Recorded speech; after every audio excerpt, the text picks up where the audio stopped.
the fall Winter now. Fuck, why am I so slow at uploading these videos? I fucking hate myself. time. Hello. And now, our feature presentation. I don't even like video games. Shh. Do you hear that? Yeah, that's the sound of no goddamn elder gods being risen. What did I do? Did I just not do good enough? What, was Cthulhu sleeping on the job? Does Yogg-Sagoth only take appointments or some shit? Like, what happened? Look, I've been doing a lot of research lately, but I've kind of hit a wall. Nothing seems to be working. I even made a goddamn popcorn pentagram, but even that wasn't good enough for some reason. This is kind of making me question my religious values. What's up, guys? iDubbbz Gaming here, back again with another Halloween video. Today we're going to be talking about Luigi's Mansion. And it's that time of the year again. It's Halloween. Halloween is just around the corner. Luigi's Mansion. Luigi Mansion. Luigi's Mansion. Luigi's Mansion. Luigi's Mansion. Luigi wins a mansion, even though he doesn't remember even entering the contest. That he seems to have won a contest he doesn't even remember entering. Receives a weird letter from Mario stating that he's won a mansion, but the thing is Luigi doesn't even remember ever entering the contest. Just kidding, it's more Lovecraft stuff. But I'm taking too long to get into it. First game up is The Last Door. This is probably one of the best Lovecraft games I've ever fucking played. As I described to my friend MoonbaseKat, I said, it's like playing a Lovecraft book. Yeah, quoting myself, that's like a new level of internet narcissism. It's different from regular narcissism because that's just being a cunt. Internet narcissism is being a cunt with a following. Fucking love unlabeled soda. Now all you gamers out there might have curled a meaty lip at the sight of visible pixels, but let me assure you, it's more immersive than any game with modern graphics I've played this year alone. It's a point and click where you play as this fellow Jeremiah DeVitt and you're investigating the well-being of your friend Anthony Beechworth, who, spoiler alert, hangs himself in the first 2 seconds of the game. Yeah, he doesn't just hang himself, you like do it. There's no other option. You like have to click, and every click is just him hanging himself a little bit more. It's great entertainment. It's a good time. Gather around, kids, I found a new old school game for us to enjoy. Oh no, full-on suicide. Great. Good. I love it. It's actually a really spooky way to start off a video game. It like really sells the atmosphere weirdly. It's hauntingly charming with enough wit to make Mario and Luigi eat its heart out. And that's about all I have to say on it. It's one of the better Lovecraft-inspired games and I like it, so go play it.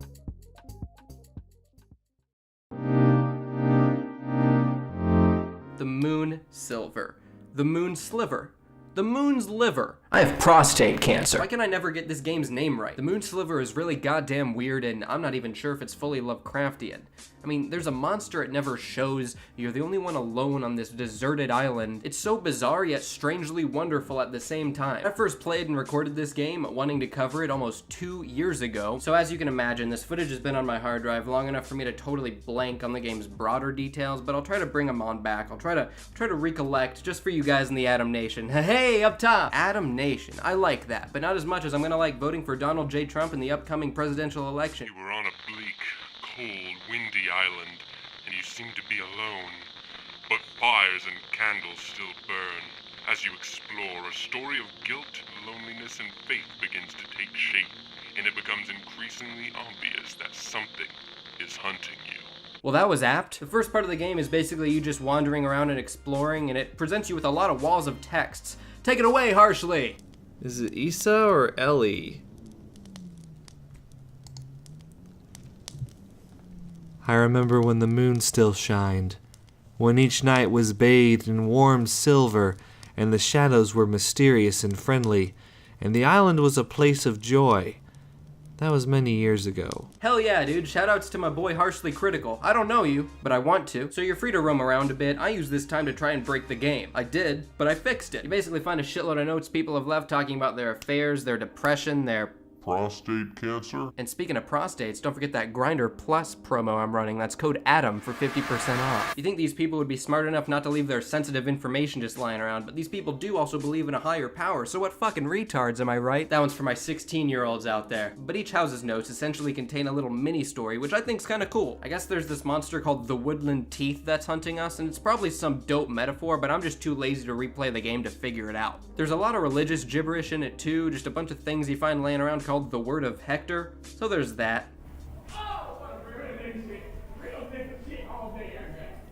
The moon sliver used to reside in this chapel or whatever, but now that it's been stolen, the woodland teeth can kill people. And there's some real The Village shit going on too, because I found some texts that were describing life outside of the island, but I guess that's blasphemy. But it just feels like a really shoddy attempt at being deep. Like, I get it, but where's the substance? Admittedly, when stuff comes together at the end, it all kind of makes a bit more sense, and ultimately there are some really powerful moments, and it's actually kind of neat. But it doesn't really make up for the shitstorm of confusion that led up to it, so.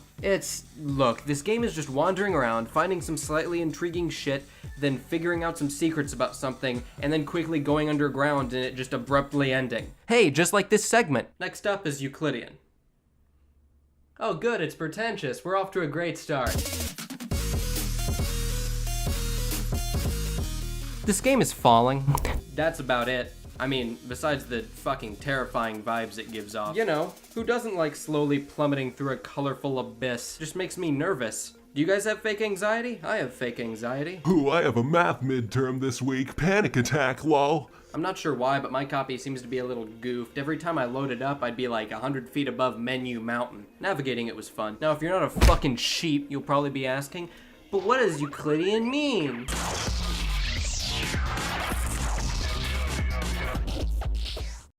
Joining us today, we have Sharon. Hi, Sharon. Where are you and what You guys seeing this shit? Hi, everyone. I'm here in my dad's study trying to find out where maths comes from and who invented it. And what have you found? Euclidean geometry is named after the Greek mathematician Euclid. He became famous by putting together a set of 13 books called Elements. Thanks, cute black lady. That was very informative. It just refers to the stuff you learned in school, points, lines, and shapes. Other than that, it doesn't fucking matter. You can obviously tell that the obstacles in this game, as I'd hesitate to call them enemies, are literally just shapes made up of smaller shapes. I like it a lot. It's a novel concept, and it definitely makes everything look unnatural as shit, so it's totally A-okay in my book. Catch that genius shit there? Novel and book in the same sentence? I'm a goddamn legend. More so, my co-writer Jake Templeton. Subscribe to Handsomely Sandwich. They upload bi-weekly. But getting back on track, when I first played this game, it blew my mind and it didn't make any goddamn sense. Then I read Lovecraft's The Dreams in the Witch House, and it all made goddamn sense. As most of Hewlett-Packard Lovecraft's books basically entail a man going insane, this one also does that. That was a great goddamn sentence. Thanks, Jake. Fuck you. Basically, this guy, Walter Gilman, gets a new apartment, probably somewhere in New England. That's where most of the books took place. Basically due to the fact that Lovecraft grew up there. Thanks for tuning in. This has been Scholar Adamnator. Fuck you. Fuck me. Fuck you. So the new room our man Walter gets is the old room of a notorious witch that everyone just somehow knew of. And she also mysteriously disappeared one night. But the room's geometry seems a tad fucked, and Walter just kind of writes it off as interdimensional portals. You know, everyday engineering goofs. Don't you just hate it when you're walking to your kitchen and your foot just slips into the third plane? I know I do. This guy knows what I'm talking about. So he starts having nightmares. Gilman, not my writer Jake. That'd just be silly. So he starts having nightmares, occasionally catching a glimpse of the witch's Ratman familiar, Brown Jenkins. I don't claim to know how Lovecraft came up with all this crazy bullshit, but I mean, there was the whole thing of his father being in an insane asylum and him spending most of his years in his uncle's attic reading horror stories. So I mean, oh, shit, it was his grandpa's attic. Fuck, shit. Sorry guys, my Tourette's turned on for a second. Man, you Hot Topic cunts ain't got nothing on my boy Howard Phillips' screwdriver. You think his mom ever called him Howard Phillips? Howard Phillips, I've had it up to here with your lazy ass. You think writing for 5 cents a word is gonna put food on this table? But mother, I'm writing for these very prestigious horror magazines and everyone really seems to be down with it. Yeah, okay, go out into the world and die of syphilis like your fucking father. You know what, I'm glad I never showed any remote affection for you for your entire childhood. I hope you're irreversibly fucked. Oh, rest assured, Mother. No need to worry about that one. I mean, just yesterday I wrote a story about the Yith. Yeah, that's what they look like. I'm fucked. For life. All of that shit was pretty factually accurate. Here at the Adamnator Show, we like to make learning fun. Kind of like that PBS thing from earlier. Just look at those keyframes. Guys, how do we convey that our motion graphics have Parkinson's? Oh, dude, I know a guy who does After Effects real good. He'll fix us up right. He'll make it look like we don't know what the fuck we're doing. I can call him up right now. He'll make it look like media class day one if you want. Is that what you want? You sure? Hell yeah, dude. All right. But yeah, anyways, Gilman saw shapes in his dreams. Gilman's dreams consisted largely in plunges through limitless abysses of inexplicably colored twilight and bafflingly disordered sound. Sounds about right. Geometrical shapes seethed around him and he fell dizzily and interminably. The abysses were by no means vacant, being crowded with indescribably angled masses of alien-hued substance, some of which appeared to be organic, while others seemed inorganic. I think I'm pretty confident in saying that these passages were the main influences for this game. I could be wrong, but I'm not. Yeah, this show's about video games, remember? I don't. But yeah, you descend through the treacherous, watery depths like you're waiting for an embroidered invitation. It's pretty scary. Man, I was so happy for this Lovecraft stuff, but like, nothing's happened. You know what? Desperate times call for desperate measures.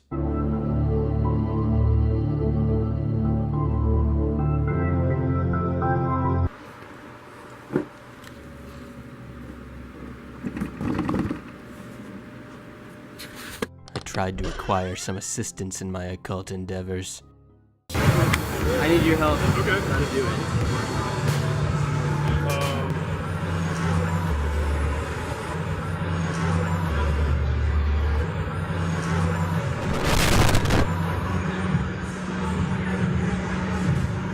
Thank you. Alright, so Mario, just kind of do it. Justin, can you help me out? Yeah. Yes. Thanks. Waleed? C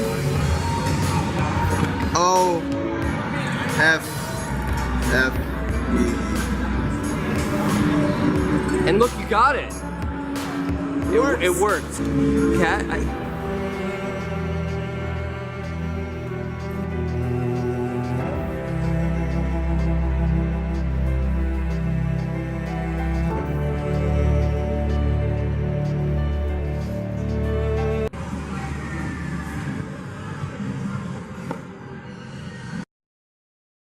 Well, that was absolutely no fucking help. Thanks for watching Lovecraft Part 2, I guess, of 2. Tune in next week when I end my fucking life on camera. Shit, I just realized Euclidian takes up like 2/3 of this video. You give me this. You go. F you. Fuck you, Adamnator.